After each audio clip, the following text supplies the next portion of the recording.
नाजरीन, आज हम बात करने जा रहे हैं एक ऐसे फितने की जो सिर्फ एक कौम का नहीं बल्कि पूरी दुनिया का सबसे खौफनाक फितना होगा।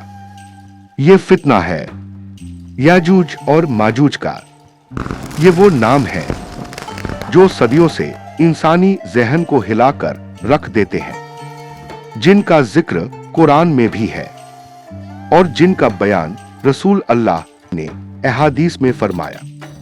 और ये फितना इतना बड़ा होगा कि जब ये ज़ुहूर में आएगा तो दुनिया की कोई कुव्वत, कोई टेक्नोलॉजी, कोई फौज इनको रोक नहीं पाएगी। याजूज माजूज का असल जिक्र कुरान पाक की सूरह अल कहफ में आता है, जब अल्लाह ताला जुल्करनैन का वाक़या बयान फरमाता है।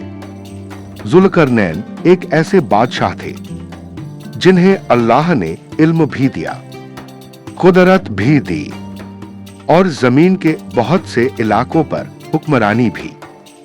जब जुल्करनैन ने मशरिक से मगरिब तक सफर किया तो एक मकाम पर उनकी मुलाकात एक ऐसी कौम से हुई जो याजूज माजूज से बहुत ज्यादा परेशान थी। वो लोग जुल्करनैन से कहते हैं कि याजूज और माजूज जमीन में फसाद फैला रहे हैं, कत्ल व गारत करते हैं, खेतियां तबाह कर देते हैं और लोगों के घर बर्बाद कर देते हैं। वो इतने ज्यादा जालिम थे कि लोग अपनी जिंदगी बचाने के लिए पहाड़ों के दरमियान पनाह लेने पर मजबूर हो गए थे।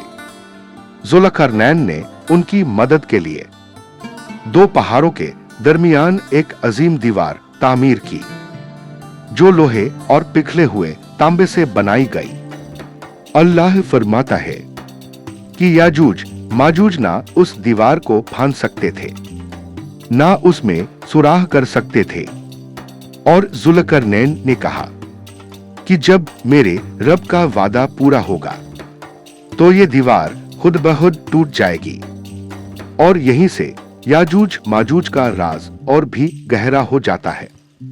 रसूल अल्लाह ने फरमाया कि याजूज माजूज आदम अलैहिस्सलाम की औलाद में से हैं, यानी ये इंसान ही है, लेकिन इनकी तादाद इतनी ज्यादा होगी कि हर एक आदमी के मुकाबले में 999 याजूज माजूज होंगे।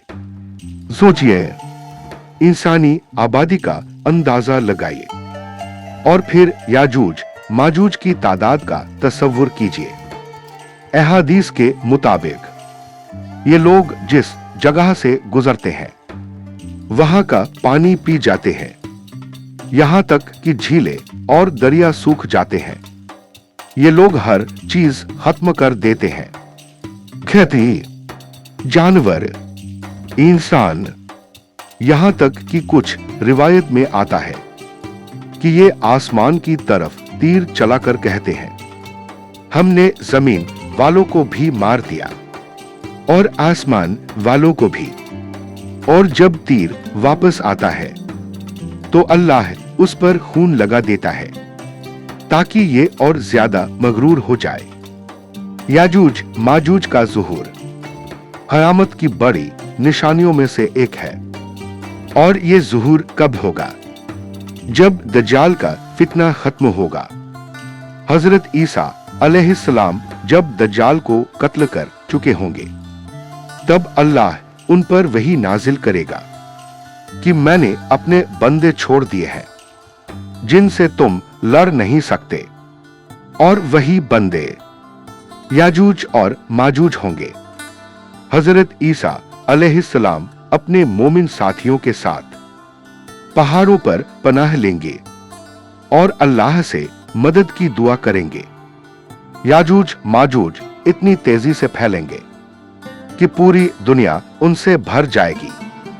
कोई शहर महफूज नहीं रहेगा, कोई बस्ती बाकी नहीं रहेगी।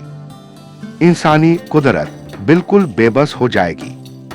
फिर अल्लाह ताला अपनी कुदरत का इजहार फरमाएगा।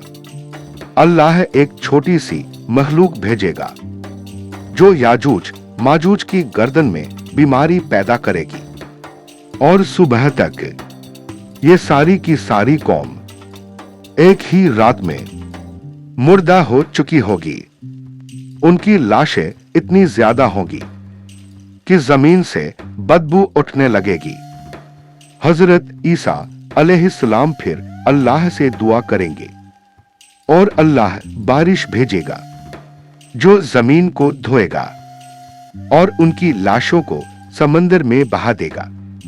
उसके बाद जमीन में इतनी बरकत होगी कि एक अनार से पूरा खानदान खाएगा और एक ऊंटनी का दूध कई लोगों के लिए काफी होगा। लेकिन नाजरीन, ये सब सिर्फ कहानी नहीं, ये मुस्तकबिल का वो सच है जो हमें कुरान और सुन्नत ने बताया। याजूज माजूज का फितना हमें ये याद दिलाता है कि इंसानी कुदरत महदूद है और हकीकी कुदरत सिर्फ अल्लाह के पास है। इसलिए हमें चाहिए कि हम अपने ईमान को मजबूत करें, अपनी जिंदगी को सुन्नत के मुताबिक ढालें और अल्लाह की पनाह तलब करें, क्योंकि जब वो वक्त आएगा तो सिर्फ वही लोग बचेंगे जो अल्लाह पर यकीन रखते होंगे। और जब याजूज माजूज का जिक्र लिया जाता है तो दिल कांप उठता है, क्योंकि ये फितना पूरी दुनिया को हिला देने वाला होगा।